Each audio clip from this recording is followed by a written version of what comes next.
Salve lá, meus amigos, bem-vindos a mais um podcast Revitalize. Eu sou Borges e aqui a gente fala sobre saúde e vitalidade da igreja. Quero começar esse episódio fazendo uma pergunta. Será que a teologia é importante para a saúde da igreja local? Se você quer saber a resposta dessa pergunta, quero te convidar para participar deste episódio que está especial, imperdível.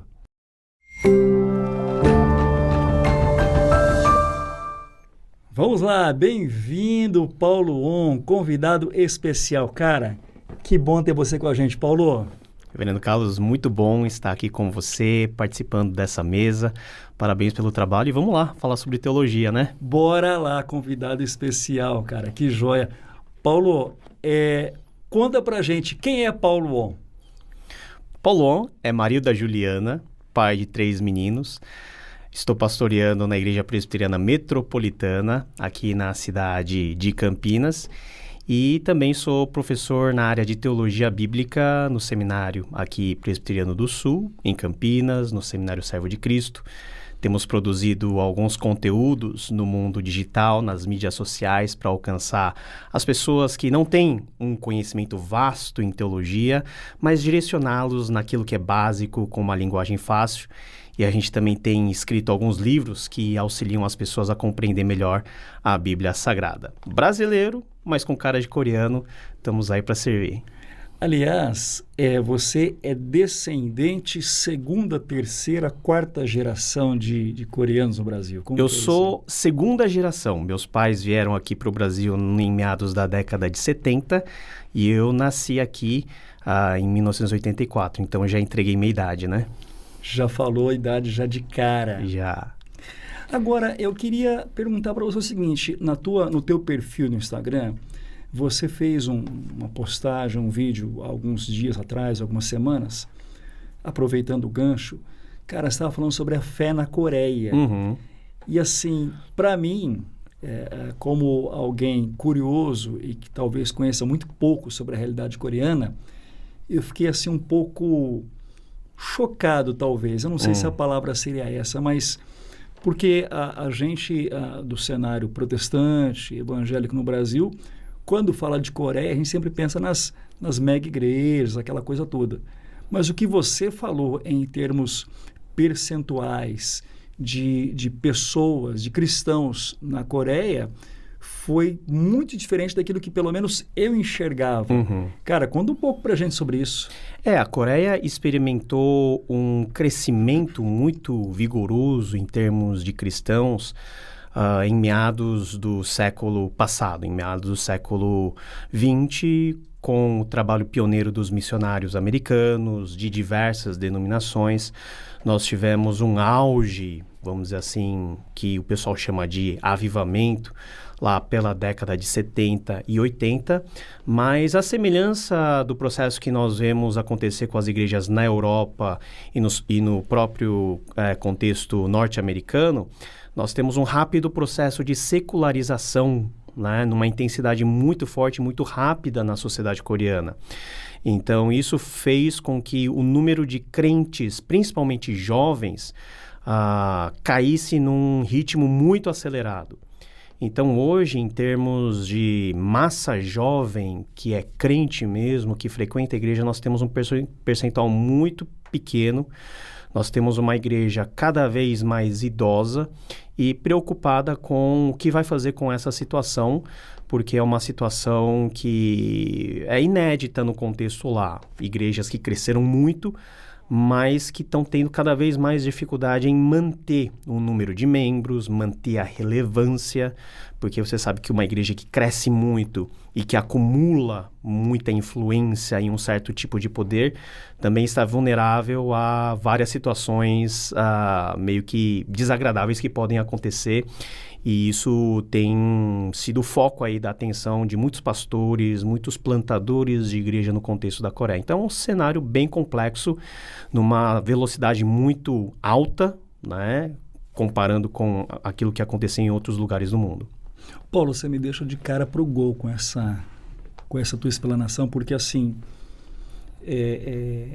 a gente ouve muito no Brasil dizer, não, na Coreia o pessoal tem aquela pegada de acorda às 5 horas da manhã para as reuniões de oração, para as megas reuniões de oração, mas pelo que você está dizendo, e você me corrija se eu estiver equivocado, a minha leitura aqui bem superficial dentro da tua fala é que de repente nós temos uma igreja com riscos de perda de vitalidade. Eu estou enganado ou será que esse risco existe?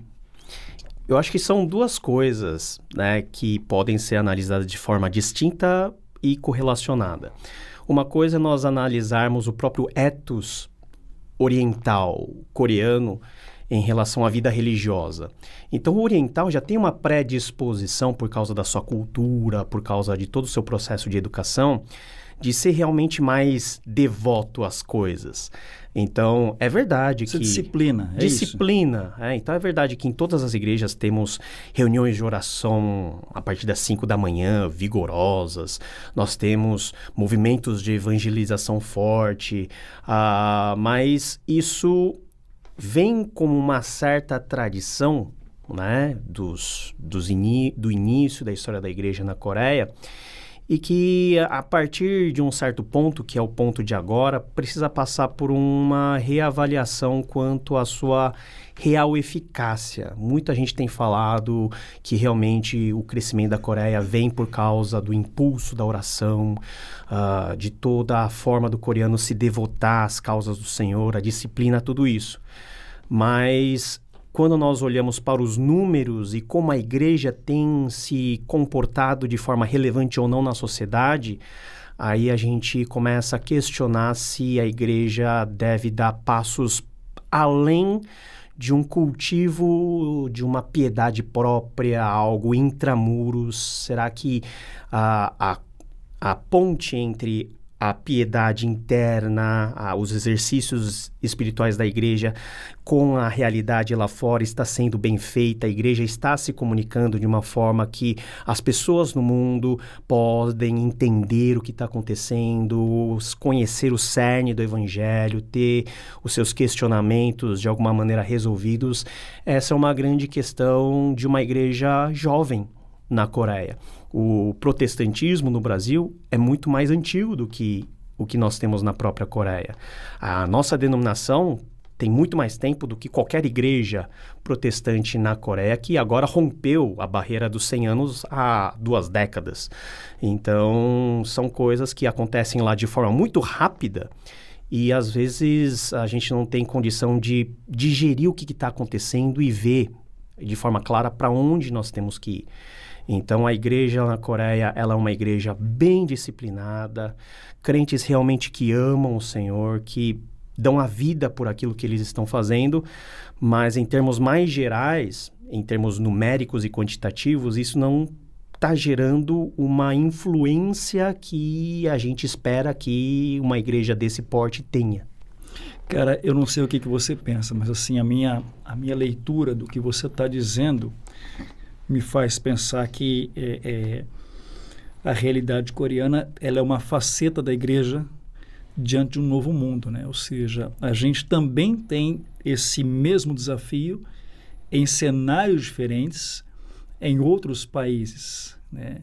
Onde a igreja tem tido dificuldade de responder a um mundo novo, a uma geração nova. Cara, eu acho isso um negócio muito doido, porque eu não sei se a igreja tem conseguido parar para pensar nisso. Eu olho e a minha leitura é que a gente às vezes tem dado algumas respostas muito superficiais, muito de carcaça, muito de formato, né? Mas meio que sem essência, né? A gente tem se preocupado muito com aquilo que a gente apresenta e tal, a forma como a gente vai se apresentar para uma geração nova, mas meio que faltando algo mais em termos de evangelho, né, cara? Eu concordo. E a minha preocupação como coreano, e ao ver que a igreja brasileira se interessa por aquilo que está acontecendo na Coreia, não é nem em termos do que os coreanos fazem e que são atitudes exemplares para nós, como, por exemplo, a fidelidade na oração, a liberalidade com os recursos. Tudo isso é muito bom e a gente tem que se espelhar, mas a minha preocupação é que a gente enxergue o que está acontecendo lá ou o que aconteceu no passado lá como um modelo que simplesmente você consegue reproduzir dentro do nosso contexto sem fazer as devidas pontes e sem entender que o nosso contexto, a nossa cultura, o ethos do brasileiro é diferente daquilo que é o oriental, né? O estereótipo de oriental. Às vezes essa passagem de um método e aplicação num contexto diferente faz com que não dê certo, em muitos casos, pessoas saiam frustradas e a gente não compreenda e não aprenda a fazer essas questões básicas que você mencionou sobre entender o nosso contexto, realmente ver se nós estamos oferecendo as respostas certas na medida certa, com questionamentos que realmente são latentes na nossa sociedade, no nosso mundo e nosso contexto. É porque culturalmente não existe o copiar e colar, né? Culturalmente isso não funciona. Agora, aproveitando que a gente está falando de cultura, conta para o pessoal que está acompanhando a gente a experiência de um brasileiro filho de coreano em Edimburgo. Como foi o teu tempo na Escócia, cara, fazendo o mestrado? Eu vi também uma foto no teu perfil. Você está diante do computador com um dos teus meninos, eu não sei qual, no colo, ele estava bem pequenininho. E eu fiquei pensando, cara, que experiência louca é essa de estar fazendo um mestrado com um filho pequeno na Escócia. E aí, conta pra gente. Tudo começou quando, numa aula de teologia bíblica, né, com o Dr. Stephen Kirchner, eu falei para ele, estou pensando em estudar fora, né? O que o senhor me diria, né? O que o senhor me sugeriria? Aí ele falou assim, por que você está pensando? Só vai, ué. Eu fui com vários filhos, e por que você não vai? Aí isso me deu um clique assim, é verdade, por que eu só estou pensando, eu só não vou? Você foi com um só? Não, eu fui com 2. Uau! Fui com 2 filhos. Depois que eu terminei o seminário, eu me preparei, né? Eu juntei dinheiro para poder passar esses 2 anos lá em Edimburgo. Fui com minha esposa, 2 filhos e o meu sonho era me especializar em Novo Testamento, em exegese, em interpretação bíblica. E a gente trabalhou bastante para que isso pudesse se tornar realidade. Os anos que nós passamos lá foram talvez os melhores anos da nossa vida, porque a gente entrou em contato com várias facetas daquela sociedade, inclusive com as raízes da nossa própria fé, né? O presbiterianismo na sua forma, né? Escocesa, vendo o que aconteceu com o contexto lá de secularização, enfim, tudo aquilo que a gente sabe que aconteceu, movimentos de igrejas naquele contexto altamente secularizado que começam a se organizar. A gente fez parte de uma comunidade presbiteriana lá, em plantação, vimos como que uma igreja consegue sobreviver a um contexto altamente secularizado, passando por vários tipos de dificuldade, além, é claro, de toda a experiência acadêmica, porque lá é um dos centros de excelência de Novo Testamento que nós temos no mundo. Então foi uma provisão de Deus mesmo. Eu analisando e olhando para trás, a gente só foi porque Deus permitiu mesmo e foi um milagre a gente ter ido e voltado, e passar esse tempo lá ajudou a eu ter a minha fé também consolidada, posições também organizadas na minha mente, e com certeza é um alicerce muito forte, muito grande para a vida pastoral que a gente está seguindo agora. Quando você está usando a expressão secularizada, você usaria ela como sinônimo de era pós-cristã? Sim, era pós-cristã. O cristianismo enxergado apenas como um artigo de museu, né? Que tem o seu devido valor, deve ser, em alguma medida, admirado, mas que não faz parte das discussões do dia a dia das pessoas na rua. As pessoas, elas não encaram mais o cristianismo como algo relevante a ser considerado. Então, surgiram muitas outras coisas que fazem parte da linha de raciocínio das pessoas, do mundo cognitivo das pessoas. E, infelizmente, o cristianismo não é que ele foi extirpado da sociedade. Eu acho que o perigo é mais sutil. Ele é colocado num lugar de uma certa admiração histórica, mas que passou, que não mais comunica com a realidade presente. E eu acho esse um perigo muito sutil, mas um perigo tão perigoso quanto você simplesmente desconsiderar o cristianismo, assim, in limine, né? Isso vai entrando na realidade social e da própria igreja, né? A própria realidade eclesiológica, de maneira imperceptível, né? Ou seja, isso vai minando, assim, é um negócio que vem pelo subsolo, quando você vê, brotou. Sim. Eu acho que a influência desse mundo pós-cristão é muito forte, muito grande. Nós estamos imersos nesse mundo 24 horas por dia, 7 dias por semana. O tempo que nós passamos na igreja é um tempo irrisório diante daquilo que nós vivemos e convivemos no nosso dia, na nossa rotina. E eu acho que é por isso que a igreja tem que pensar meios de andar junto com a sua membresia, para que ela perceba que nesse contexto, onde todos acham que Deus não está lá, Deus de fato está lá, agindo conosco, né? Vivendo junto conosco a nossa rotina, conduzindo os nossos passos. O discipulado é fundamental. Então, nós estamos diante de um mundo bem diferente, inédito, e que nos impõe desafios muito grandes.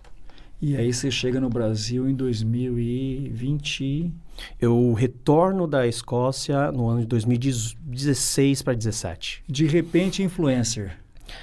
Cara, isso foi um negócio doido, digital. Porque eu não sou uma pessoa naturalmente dada a essas coisas, né? Quem me conhece sabe que eu sou mais tímido, o oriental já tem esse estereótipo. É sério? Você é um cara mais introvertido? Não, eu sou meio que avesso a essas coisas de câmera, assim, né? Eu aprendi a conviver com isso. E uma das grandes coisas que eu pensei lá na Escócia, no caminho já para o Brasil, é como que eu poderia trazer numa linguagem mais próxima das pessoas aquilo que eu aprendi lá, as experiências que eu tive lá, como que eu poderia comunicar a teologia de uma forma um pouquinho mais palatável para as pessoas. Então, eu fui gravando umas coisas, né, relacionadas a línguas originais e tal, e eu vi que estava ajudando, não muitas pessoas, mas algumas pessoas estavam sendo beneficiadas, e com isso a gente foi ampliando o leque, né, de coisas, de produções dentro do meu canal, enfim, de vídeos mais teológicos, temáticos.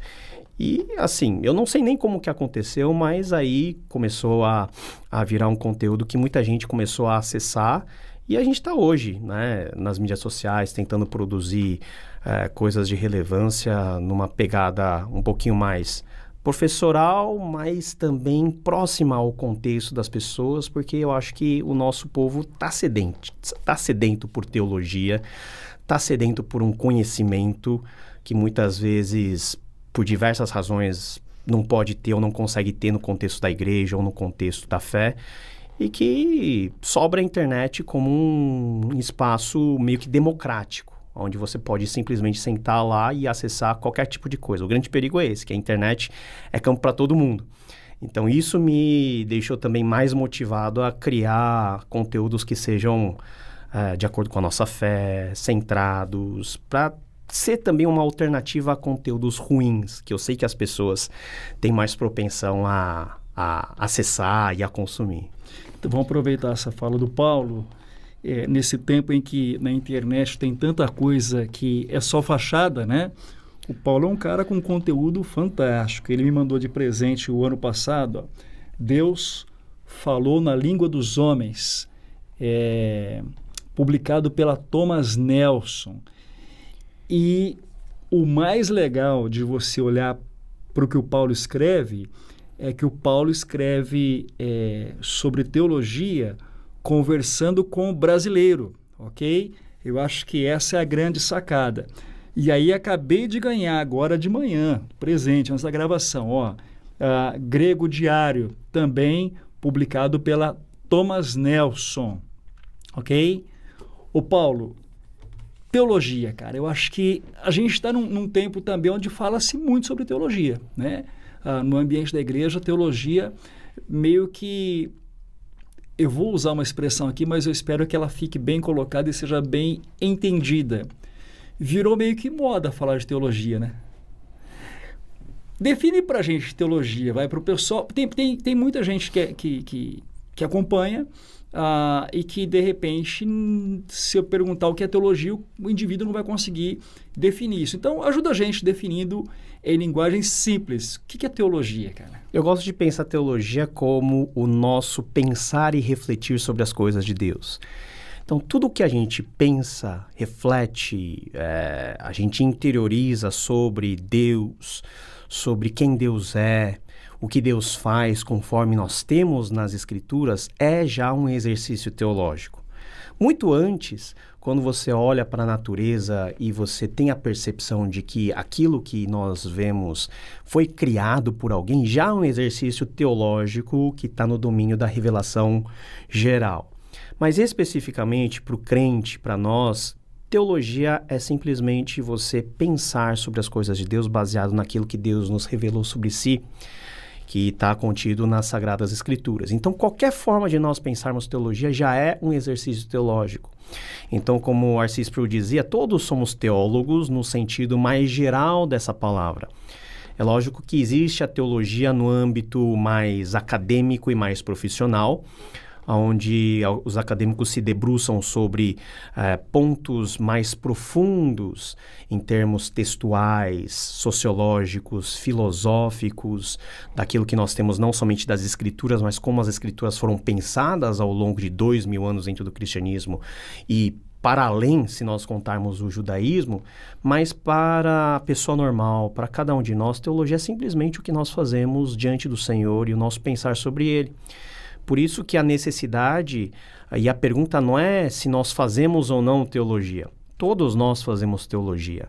A grande questão é se nós fazemos uma boa teologia ou uma teologia sem vergonha, uma teologia ruim. Então tem teologia que é ruim. Existe teologia que é ruim, infelizmente, onde muitas coisas mais humanas ganham proeminência em detrimento da palavra de Deus, né? As minhas opiniões, nesse tempo onde as mídias sociais exploram o que eu tenho a dizer, qual que é a minha percepção, às vezes a minha interpretação, a minha opinião sobre fatos, muitas vezes relacionados com a própria Bíblia e com a revelação de Deus, ganham mais importância do que aquilo que o próprio texto diz de forma clara. Então, eu posso simplesmente expressar minha opinião de forma errada, ou em muitos casos você manipula para chegar a fins que te beneficiam mais. Então existe um lado nefasto da teologia que também está relacionado com a nossa vida prática. Se a nossa vida não é transformada pela palavra de Deus, mesmo que nós estejamos pensando e raciocinando sobre a boa teologia, né?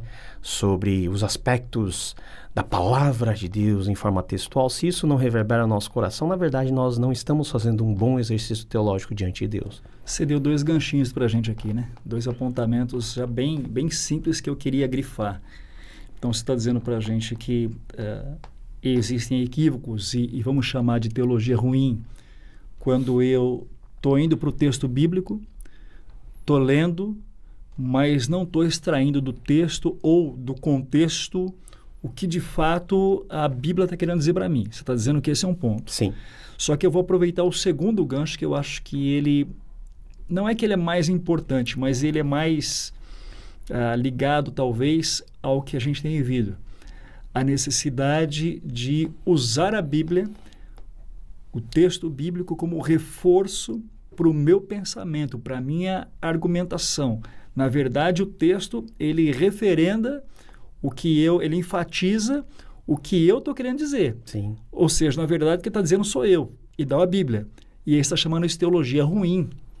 É uma teologia ruim porque é uma teologia egoísta, narcisista. E é uma teologia desonesta, porque você está usando um texto que não tem esse propósito de te engrandecer, de afagar o seu ego, justamente para isso. você está usando o instrumento correto com o propósito errado. E muitas vezes nós vemos isso acontecer tanto na vida da igreja, quanto na vida fora da igreja, já nesse mundo digital, quando a teologia virou um produto a ser consumido.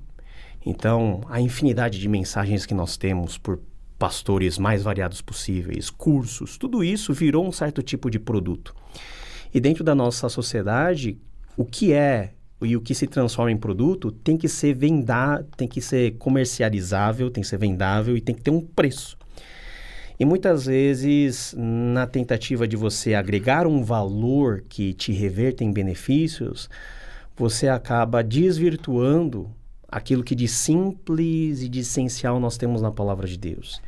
E isso acaba reverberando em crises dentro da vida individual da pessoa, também crises na igreja. Quantas vezes vídeos que foram publicados e que viralizaram caíram como bomba no contexto da igreja? Porque acaba se desqualificando o pastor, né? Que às vezes não tem uma boa oratória como aquele youtuber que tem lá as ideias que acabam sendo mais palatáveis ao seu gosto, mas que de alguma forma vão contra aquilo que a igreja, no contexto mais confessional, ela nos direciona aí.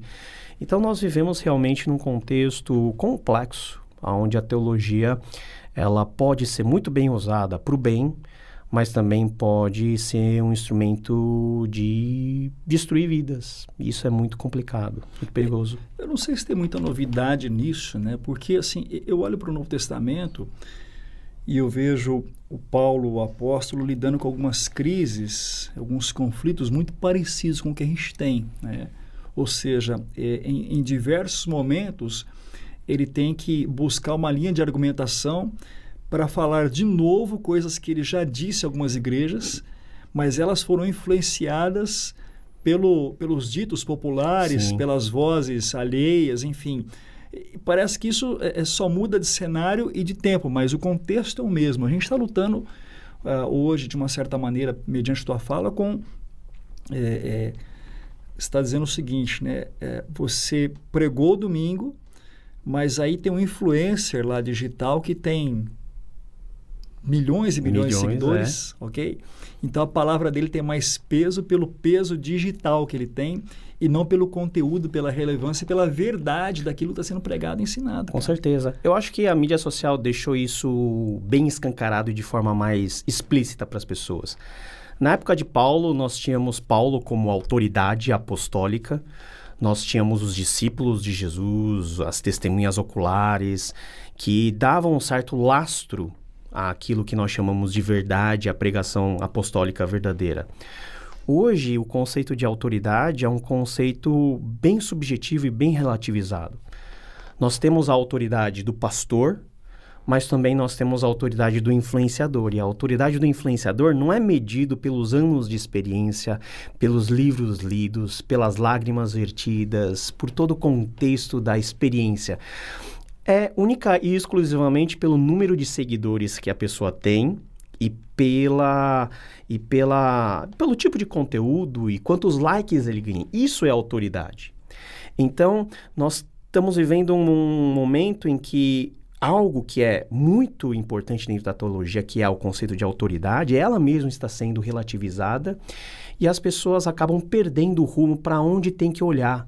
Às vezes, quem tem que ouvir, né? Se é a pessoa que tem milhões de seguidores, então a pessoa pensar, se a pessoa tem milhões de seguidores, tem um porquê disso. E as pessoas geralmente são ingênuas em pensar que, porque a pessoa tem coisa boa para oferecer. Nem tanto. Às vezes, aquele pastor que não tem Instagram, está cuidando da igreja fielmente, ele tem muito mais a oferecer. Mas esse pastor não tem um palco onde ele pode se mostrar, né? Onde as pessoas possam conhecê-lo. Então, esse mundo doido faz com que a realidade local, a realidade virtual, ela se misture e todo mundo meio que fica perdido para onde tem que olhar. E para isso, e por isso a gente tem que ter uma consciência teológica fortalecida, a começar na igreja, porque é na igreja e para a igreja que a teologia nasce e ela encontra o seu final, que não é para você ter um ego inflado porque você sabe muita coisa.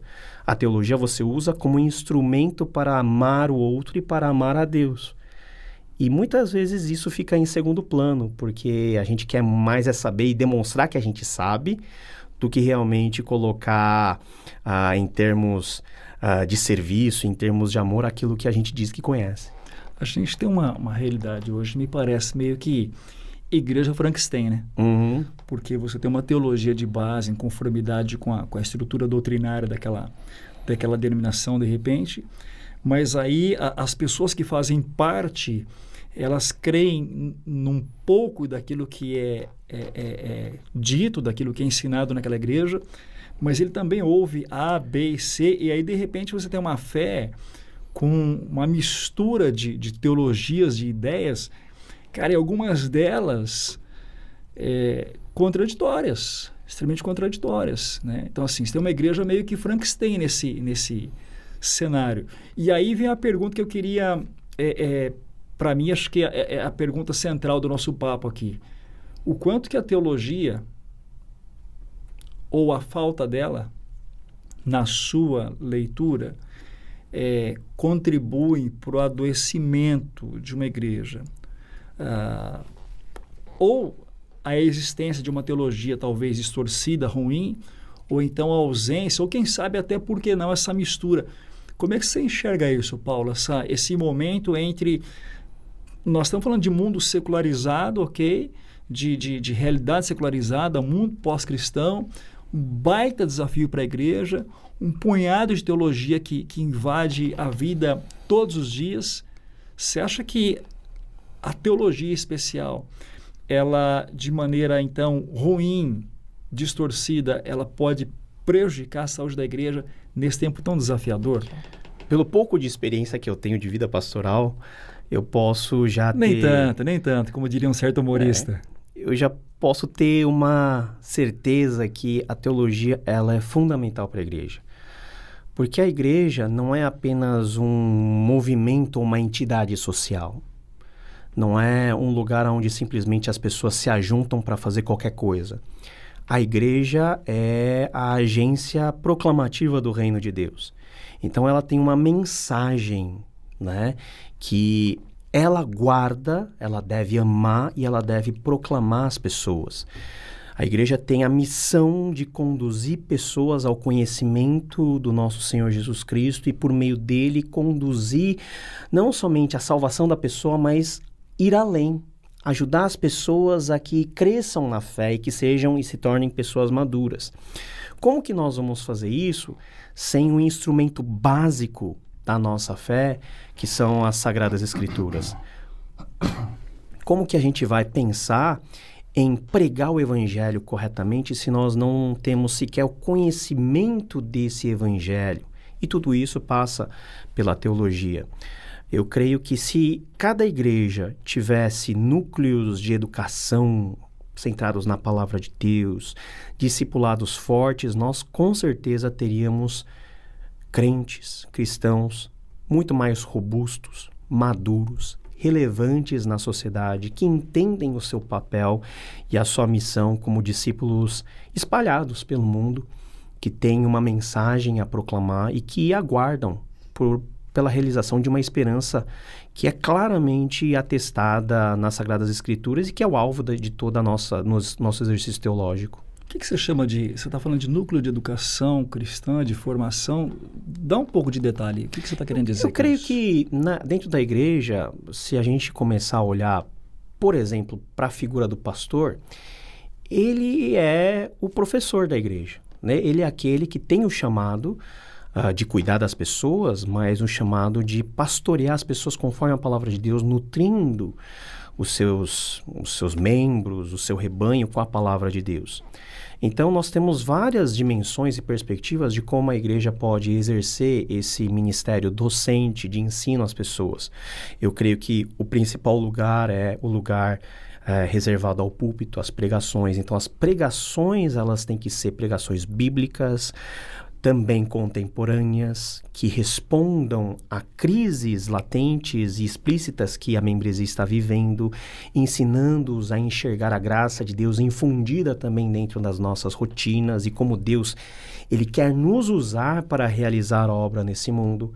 Mas também eu acho que é válido nós pensarmos na igreja como um lugar que oferece de forma intencional algum tipo de educação teológica, seja por meio da escola bíblica dominical. As pessoas fazem aquela separação, né? Não, porque na escola bíblica dominical é aulinha, né? Não é teologia. Não, a teologia mais importante que as pessoas têm contato não é no seminário, porque no seminário são poucos que vão. Não é nos cursos que são vendidos, porque não são todos que vão assistir esses cursos, mas é na vida da igreja, naquelas aulas em que temas simples são abordados, mas temas que são relevantes à nossa fé. Dentro do nosso contexto presbiteriano, a igreja, a escola bíblica, ela é relevante. Dentro de alguns contextos pentecostais, como a Assembleia de Deus, a escola bíblica, ela tem um peso muito grande, e eu vejo que é um peso que a gente precisa sempre dar e sempre aperfeiçoar essa forma de ensino particular, mas também, dependendo do caso, por meio dos discipulados, por meio do contato, na forma de nós treinarmos as pessoas que nós chamamos de leigas, para que elas possam também assumir uma posição de cuidado e de instrução, não somente colocando em cima de um indivíduo que é o pastor toda a responsabilidade, mas nós temos a noção de que todos nós que fazemos parte do povo de Deus temos uma responsabilidade compartilhada em pensar teologia, em viver teologicamente, centrado nas Escrituras. E eu creio que esse é um desafio muito grande da igreja, e em muitos aspectos o nosso povo é um povo muito sedento por isso. Quer ouvir isso. É que às vezes a gente não encontra a medida certa para oferecer essas coisas dentro do nosso contexto mais comum das nossas comunidades de fé. Cara, o legal é que você está falando sobre exatamente essa coisa da essência, né? Ou seja, a gente se preocupa muito com as formas, com as roupagens, com uma série de coisas que em tese vão nos ajudar, vão nos conduzir até uma atualização. A gente confunde um pouco de contemporaneidade com a cara estrutural e não com a adequação da mensagem. Uhum. E está falando de coisas que são essenciais, que de fato têm a ver com a vitalidade, né? De coisas que têm a ver com como se ensina a teologia. Porque se é vital, se é parte da saúde da igreja, ou seja, são elementos cruciais que vão manter a igreja viva e ativa, né? Agora, você também tem tido uma experiência como professor de seminário. Você é professor de 2 seminários, né? O Seminário Servo de Cristo, em São Paulo, e o Seminário Presbiteriano do Sul, aqui em Campinas. Quando eu olho para o seminário hoje, ou para os seminários, outra vez, as pessoas se apaixonaram muito pela teologia. Mas a minha impressão, Paulo, você vai responder para a gente como quem está do lado de dentro. Eu estou, assim, mais ou menos dentro. Eu não estou lá muito, mas estou um pouquinho dentro do seminário. A minha leitura é que, no mundo acadêmico, algumas pessoas se apaixonaram demais pela teologia. O que eu estou querendo dizer com isso? Existe um certo tom de que a teologia é legal, é importante, etc. E a teologia reformada, pós-pandemia, por conta de rede social, ganhou um espaço gigantesco. Sim. Né? Mas a minha impressão é que tem uma geração que começou a gostar tanto da teologia que começou a rever a teologia da Torre de Marfim. E esquece, cara, da igreja, esquece do mundo ao redor, esquece da missão. Eu não sei se essa leitura é só minha. O que você acha disso, Paulo?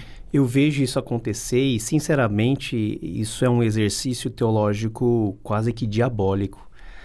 Porque a teologia, ela não foi concebida para ser um exercício de exaltação da sua forma de pensar sobre Deus, ou da sua capacidade de argumentar sobre as coisas de Deus. Quem somos nós para termos excelência em pensar sobre Deus, um ser inalcançável, um ser eterno? Nós não temos nenhuma capacidade. E a bem da verdade, muitas vezes nós reproduzimos nas nossas palavras algo que grandes homens de Deus falaram em seus contextos, achando que nós estamos inventando a roda. E esse exercício de ego existe no mundo da teologia. Eu vejo que nós temos várias camadas aí. Nós precisamos de acadêmicos que se debruçam sobre o texto bíblico de forma integral, mas nós precisamos muito mais de pastores que sejam teólogos públicos, que possam trazer do mundo acadêmico aquilo que é relevante e traduzir numa linguagem que as pessoas possam entender no chão da igreja. Gostei dessa fala, cara. Teólogo público. Teólogo público. Kevin Van Hooser falava isso. Então, a teologia, ela tem como finalidade conhecer a Deus? Sim. Glorificar a Deus? Sim. Mas também tem a finalidade de edificar a igreja. Então, toda a teologia que não deságua na igreja é uma teologia que tem algum tipo de problema. Porque nós precisamos dos pensadores, nós precisamos também dessas pessoas que fazem o meio de campo, que nos ligam ao mundo acadêmico. Mas nós precisamos saber que a finalidade da teologia não é a teologia. Muitos de nós... Ela não é um fim em si próprio. Não é. A teologia pode se transformar no ídolo. E a gente quebra o primeiro mandamento. Porque a gente fica tão satisfeito. Não, eu estou lendo o livro. Não, esse autor disse isso. Tem gente que cita mais pensadores teólogos do que o próprio Jesus nas mensagens. São situações muito complicadas porque você acaba se perdendo dentro de algo que é um exercício excelente, mas que a pessoa não contempla a grandeza de Deus. Ela contempla a complexidade da teologia e se apaixona pela teologia no meio do caminho. Então, é como se nós... E eu acho que Santo Agostinho usa essa imagem. A gente pega um barco, vai em direção a um lugar, mas a gente se apaixona pela rota e não se dá conta que a gente tem um destino a chegar. Então, se o nosso exercício teológico é um exercício narcisista, é um exercício teológico nocivo. E eu acho que o diabo, ele não trabalha simplesmente vestido de vermelho e não aparece com 2 chifres na cabeça e com um tridente na mão. Ele usa essas sutilezas para corromper o nosso coração. Ele não apresenta, às vezes, mentiras. Ele nos apresenta facetas, né, diferentes e sutis daquilo que é a verdade, daquilo que é o nosso alvo, nos apresenta no meio do caminho algo para a gente se enfeitiçar, e a teologia pode virar um exercício perigoso como esse. Paulo, vamos para a saideira? Bora. Se você fosse fazer um post lá para o perfil do Revitalize, Inspirando Igrejas, falando sobre a importância da teologia ligado à vitalidade e à saúde da igreja, então, uma frase... Daria? Daria. O que você diria? A teologia é a lenha acumulada sobre o qual o Espírito Santo infunde o seu fogo para tornar a igreja viva e atuante. Uau, peraí, repete, Paulo, como é que é? A teologia? É a lenha acumulada na igreja sobre o qual o Espírito Santo derrama o seu fogo para reavivar, incendiar e revitalizar a igreja. Eu vou usar a frase de seminário, pelo menos aqui em Campinas é assim, né? Cara matou a pau. Paulo, cara, que bom. Obrigado por você ter vindo. Para quem está assistindo a gente, essa é uma manhã chuvosa aqui em Campinas e o Paulo se deslocou, acordou cedíssimo para estar com a gente aqui, enfrentou trânsito, pista, estrada. Obrigado, cara. Deus te abençoe. Foi uma alegria muito grande estar com você. Que Deus abençoe você e todos os nossos ouvintes. Amém. Obrigado você que ficou com a gente até agora. Que Deus te abençoe e eu te vejo no próximo episódio.